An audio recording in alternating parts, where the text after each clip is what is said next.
Եթե ամբողջական նայենք ԱՄՆ Հայաստան այդ քաղաքական հարաբերություններին 2021 թվականին ԱՄՆ-ն մայիսին հրապարակեց Հայաստանի հետ համագործակցության ռազմավարություն, որտեղ եւ այդ ատոմային էներգիայի ոլորտը նշված էր որպես առաջնային եւ այլ բոլոր համագործակցության եզրերը ներառյալ ռազմական ոլորտում համագործակցություն։ ԱՄՆ-ի համար իմ կարծիքով այդ ռազմավարության ծագման պատճառը դա այն արձագանքներ, դե Տիգրան, դուք խաղում եք շախմատ։ Միջազգային քաղաքականությունը շախմատ է։ Քայլ անում է մի կողմ, քայլ անում է մյուս կողմ։ Այսինքն դա պատասխան քայլ էր ԱՄՆ-ի 20 թվականի պատերազմին, Արցախի դեմ ագրեսիային։ ԱՄՆ-ն իր այդ ժամանակ նոր վարչակազմով Բայդենի դրել էր հավանաբար խնդիր, հետագայում մենք դա այլ փաստաթղթերով կարող ենք տեսնել, անջատել Հայաստանը Ռուսաստանի ազդեցության գոտուց։ Եվ այն ինչը որ կատարվեց ըստ էության Տրամպի վարչակազմը շարունակեց Բայդենի վարչակազմի ժամանակ առաջ քաշած ծրագիրը։ Սա կարևոր իմ կարծիքով գործոն է, որ հետևողական է ԱՄՆ-ի քաղաքականությունը Հայաստանի վերաբերյալ։ Այսինքն գաղափարը Հայաստանը դուրս բերել Ռուսաստանի ազդեցության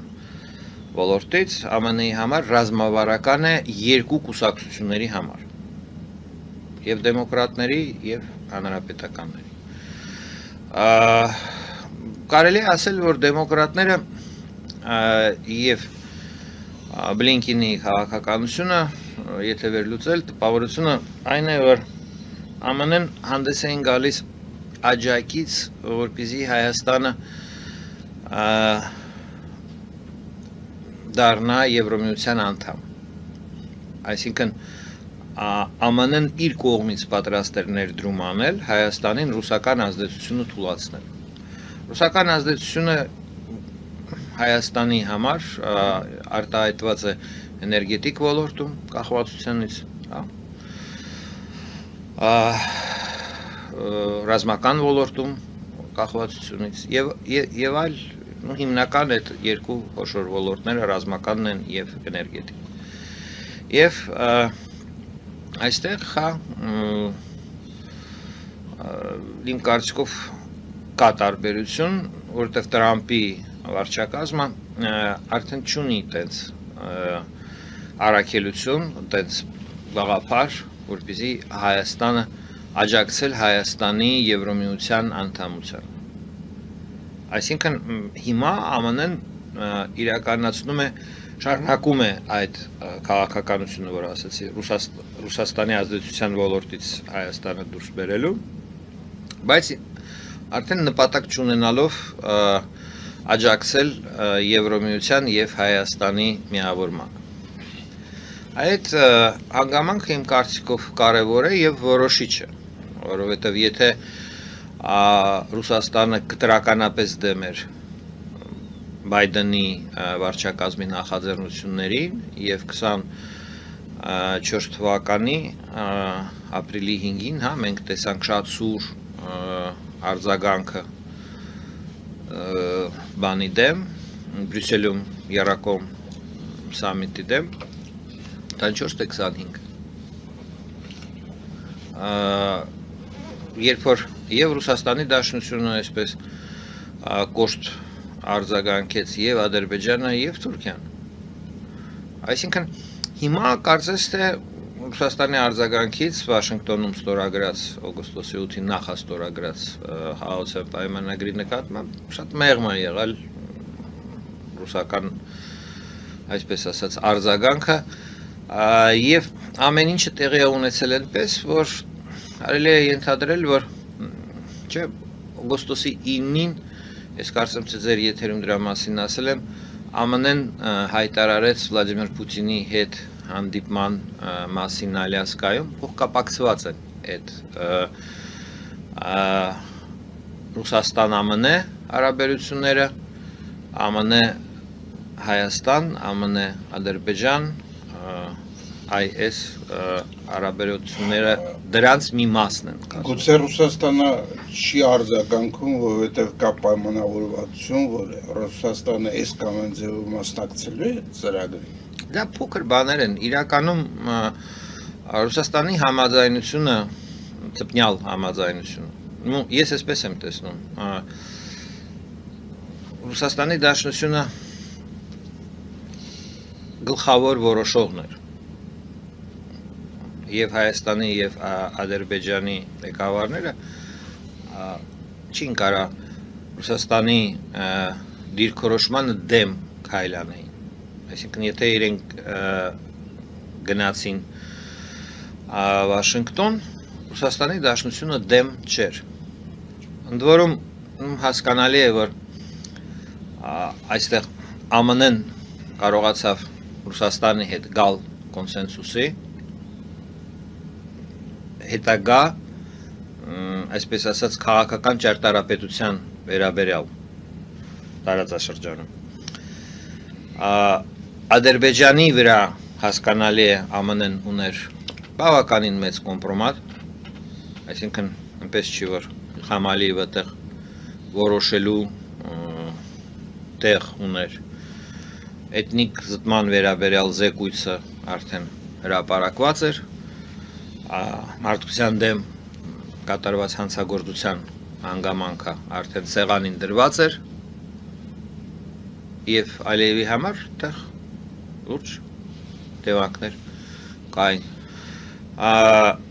Ես թվարկում եմ ամերիկացիները ինչպես հասան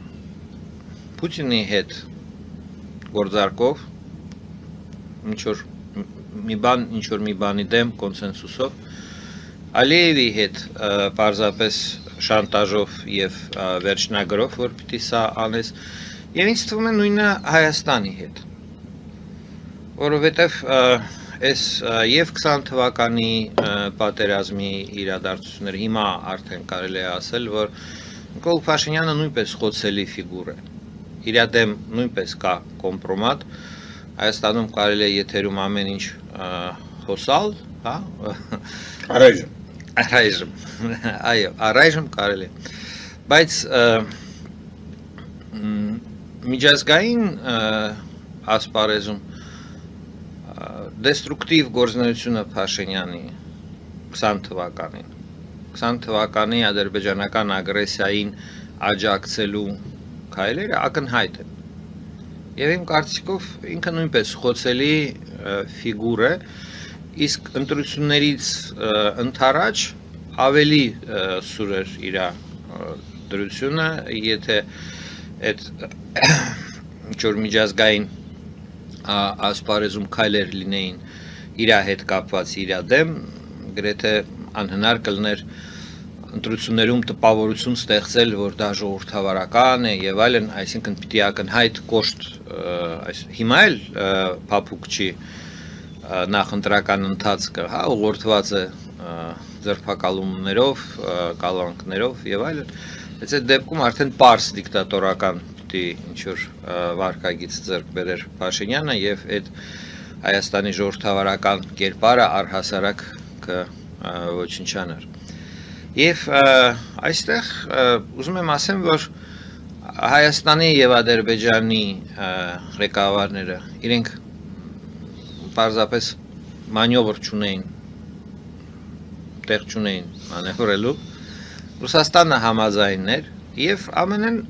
թելադրեց իր պայմանները եւ Հայաստանին եւ Ադրբեջանին, ինչը որ մենք հասկանալի է, որ եթե օգոստոսի 8-ին նախաստորագրվում է պայմանագիր, փետրվարի 8-ին 10-ին 6 ամիս հետո կազմակերպվում է տարածաշրջանային այցելություն, դա փոխկապակցված իրադարձություններ են այդ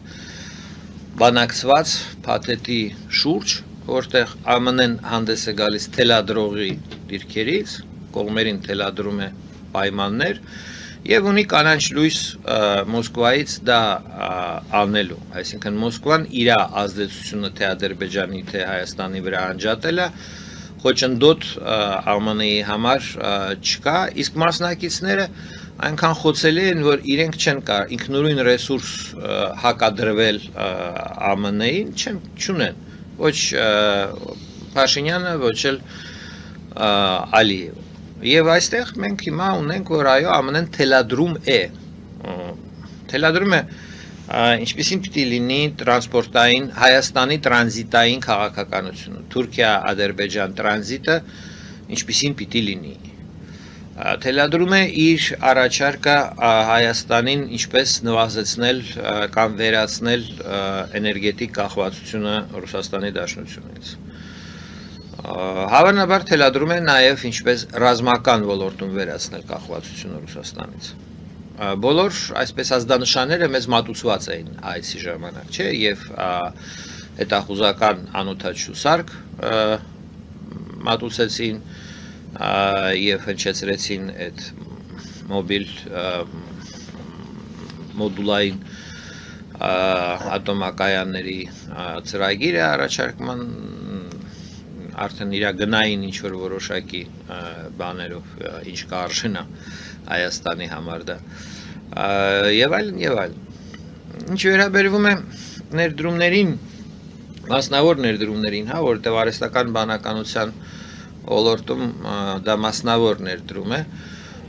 այստեղ իհարկե էլի պետությունը ԱՄՆ-ն օգտագործում է իրեն հասանելի լծակները, իրենք թույլ տվեցին Հայաստանում կառուցել դատա կենտրոն, որ Հայաստան ներմուծվի կարևոր տեխնոլոգիա, որը որ ըստ ԱՄՆ-ի օրենսդրությամբ կառավարությունն է իրավասու թույլ տալ կամ թույլ չտալ ԱՄՆ-ի տարածքից դուրս գալու համար։ Այսինքն այստեղ համընկավ իմ կարծիքով մասնավոր ինչ-որ ընկերության ձգտումը Հայաստանի դեպրեսիվ քաղաքներից մեկում, Գագարինը ամենադեպրեսիվ քաղաքներից է, այսինքն անշարժ գույքի հետ կապված ծախսերը այդտեղ հավասարազրոյի, հողի ձեռքբերում եւ այլն եւ այլն, եւ դա դատակենտրոնի համար շահավետ պայմաններ են էներգետիկ ռեսուրսներից ոչ հեռու, այդ Ռազդանի տեսից եւ սա էլ ԱՄՆ-ն մատուցեց որպես քաղաքական օրինակ, որ ինքը աջակցելու է մասնավոր նախաձեռնություններին Հայաստանում ներդրումներ կատարելու, բայց այս ներդրումը ես ինքը այնքան փոխկապակցված է Հայաստանի հետ իր մասնակիցներով, որ ասել, որ սա վկայում է, որ կա միջազգային տրենդ Հայաստանում ներդրումներ անելու, ինվեստիցիոն ֆոնդ ստեղծվեց եւ այլն, չէ, սա ավելի շատ տպավորություն կարող է այդպիսի ստեղծել,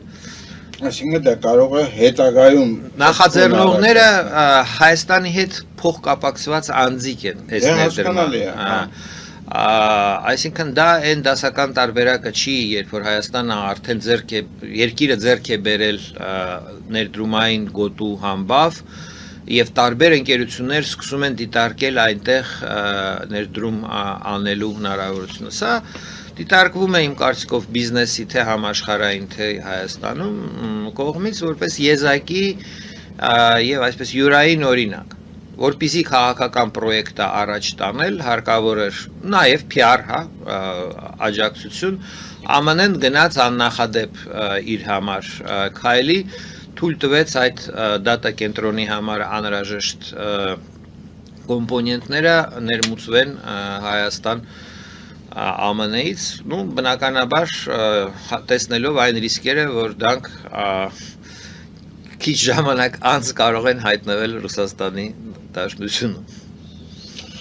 Ինչպես եւ ամեն ինչը որ մատակարարվում է